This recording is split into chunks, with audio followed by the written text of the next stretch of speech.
എല്ലാവർക്കും നമസ്കാരം. ഞാൻ അഭിലാഷ് അമ്പലപ്പുഴ. ഞാൻ ഈ വീഡിയോ ചെയ്യുന്നത് നമ്മുടെ ഇന്ത്യൻ കർഷകരെക്കുറിച്ചൊന്ന് പറയാൻ വേണ്ടിയാണ്. കർഷക വിരുദ്ധ നയം സ്വീകരിച്ചിരിക്കുന്ന ഇന്ത്യൻ പ്രധാനമന്ത്രി നരേന്ദ്രമോദി അല്ലേ? കർഷകർ ആരാണെന്ന് ഈ നരേന്ദ്രമോദിക്ക് അറിയാവോ? എൻ്റെ ഒരു സംശയമാണ്. കർഷകർ ഒരു രാജ്യത്തിൻ്റെ നെടും തൂണുകളാണ്. കർഷകർ കൃഷി ചെയ്തെങ്കിൽ മാത്രമേ നമ്മുടെ രാജ്യത്തിന് നിലനിൽപ്പുള്ളൂ, ഇന്ത്യക്ക് നിലനിൽപ്പുള്ളൂ, ഇന്ത്യയിലെ ജനങ്ങൾക്ക് നിലനിൽപ്പുള്ളൂ. അരിയും ഗോതമ്പും നമുക്ക് ഭൂമിയിൽ കൃഷി ചെയ്ത് മാത്രമേ എടുക്കാൻ പറ്റത്തുള്ളൂ. ഒരു ഫാക്ടറിയിൽ നിർമ്മിക്കാൻ പറ്റുമോ അരിയോ ഗോതമ്പോ? ഇത് നരേന്ദ്രമോദിക്ക് അറിയത്തില്ല. ഈ ആധുനിക കാലത്തെ കർഷകരെ സമരം ചെയ്യിക്കുന്നത് ഏറ്റവും വലിയ കർഷക ദ്രോഹമാണ്. ഈ ആധുനിക കാലത്ത് കർഷകരെ പ്രോത്സാഹിപ്പിക്കേണ്ട നമ്മുടെ ഗവൺമെൻറ് എന്തുകൊണ്ട് കർഷകരെ ന്യായമായ ഡിമാൻഡ് അംഗീകരിക്കാതെ അവരെ സമരം ചെയ്യിക്കുന്നു? കർഷകർ സമരം ചെയ്യുന്ന രാജ്യം എന്തുകൊണ്ട് സമരം ചെയ്യുന്നു? ആ രാജ്യത്തെ ഭരണാധിപൻ ദുർബലനായതുകൊണ്ടാണ് കർഷകർ സമരം ചെയ്യാൻ കാരണം. ദുർബലനായ ഭരണാധികാരി ഭരിക്കുന്ന രാജ്യത്താണ് കർഷകർ സമരം ചെയ്യുന്നത്. ഇപ്പം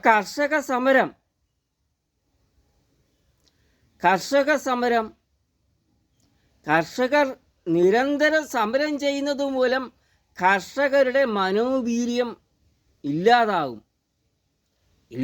എന്ത് സംഭവിക്കും? കർഷകർ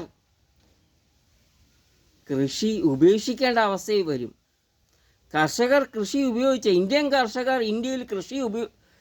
കൃഷി ഉപേക്ഷിച്ച് കഴിഞ്ഞാൽ എന്ത് സംഭവിക്കും? ഇന്ത്യൻ ജനതയ്ക്ക് വേണ്ടി വിദേശത്തു നിന്നും ധാന്യങ്ങൾ ഇറക്കുമതി ചെയ്യേണ്ട ഒരു അവസ്ഥ ഉണ്ടാകും. അങ്ങനെ വന്നു കഴിഞ്ഞാൽ ഈ ധാന്യങ്ങൾക്ക് നമ്മൾ അമിത വില കൊടുത്ത് വാങ്ങേണ്ടി വരും.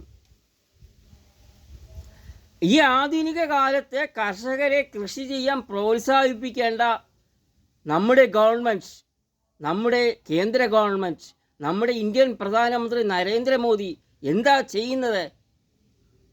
കർഷക ദ്രോഹം അല്ലേ? കർഷകരെ ദ്രോഹിക്കുക. കർഷകരുടെ ന്യായമായ ഡിമാൻഡ് അംഗീകരിക്കാൻ എന്തുകൊണ്ട് ഇന്ത്യൻ പ്രധാനമന്ത്രി നരേന്ദ്രമോദി തയ്യാറായില്ല? വൃദ്ധരായ കർഷകർ എത്രയോ നാൾ സമരം ചെയ്തിട്ടും ഈ നരേന്ദ്രമോദി ദുർബലനായ ഇന്ത്യൻ പ്രധാനമന്ത്രി നരേന്ദ്രമോദി കർഷകരെ സമരം ചെയ്യിച്ചു. കർഷകർ സമരം തുടർന്നു. ഇന്ത്യൻ പ്രധാനമന്ത്രി ദുർബലനായതുകൊണ്ടാണ് ഈ കർഷക സമരം ചെയ്തത്. ദുർബലനായ ഭരണാധിപൻ ഭരിക്കുന്ന രാജ്യത്തെ കർഷക സമരം നടക്കുകയുള്ളൂ. ലോകരാജ്യങ്ങളിൽ ഈ നരേന്ദ്രമോദി ദുർബലനായ ഒരു ഭരണാധികാരിയാണ്. അതിദുർബലൻ, കഴിവില്ല ഭരിക്കാൻ.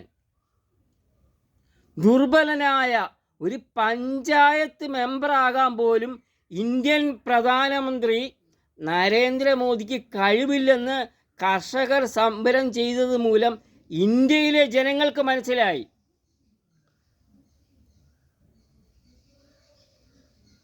ഒരു പഞ്ചായത്ത് മെമ്പറാകാൻ പോലും യോഗ്യതയില്ലാത്ത ഒരാളാണ് ഇന്ത്യൻ പ്രധാനമന്ത്രി നരേന്ദ്രമോദി എന്ന് വൃദ്ധരായ കർഷകർ ഈ രാജ്യത്ത് സമരം ചെയ്തപ്പോൾ, ഇന്ത്യയിൽ സമരം ചെയ്തപ്പോൾ ഇന്ത്യയിലെ ജനങ്ങൾക്ക് മനസ്സിലായി. നരേന്ദ്രമോദി എന്ന ഭരണാധികാരിയെ സഹിച്ച് കഴിയുകയാണ് ഇന്ത്യയിലെ ജനങ്ങൾ. വൃദ്ധരായ കർഷകരെ സമരം ചെയ്യിച്ച മോദി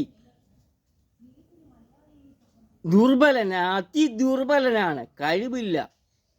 ഒരു പഞ്ചായത്ത് മെമ്പറാകാൻ പോലും യോഗ്യതയില്ലാത്ത ഒരു ഭരണാധികാരിയാണ് ഇന്ത്യൻ പ്രധാനമന്ത്രി നരേന്ദ്രമോദി.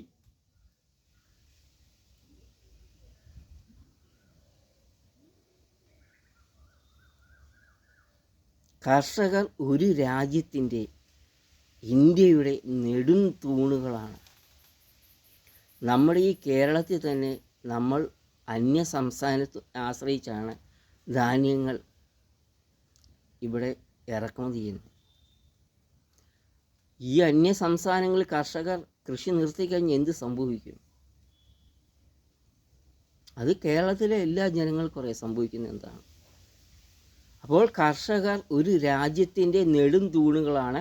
കർഷകരുടെ ഡിമാൻഡ്, ന്യായമായ ഡിമാൻഡ് അംഗീകരിക്കാൻ ഏതൊരു ഭരണാധികാരിയും തയ്യാറായേ പറ്റത്തുള്ളൂ. കർഷകരെ സമരം ചെയ്യിക്കാൻ പാടില്ല. ഒരിക്കലും കർഷകർ ഒരു രാജ്യത്തും സമരം ചെയ്യാൻ പാടില്ല.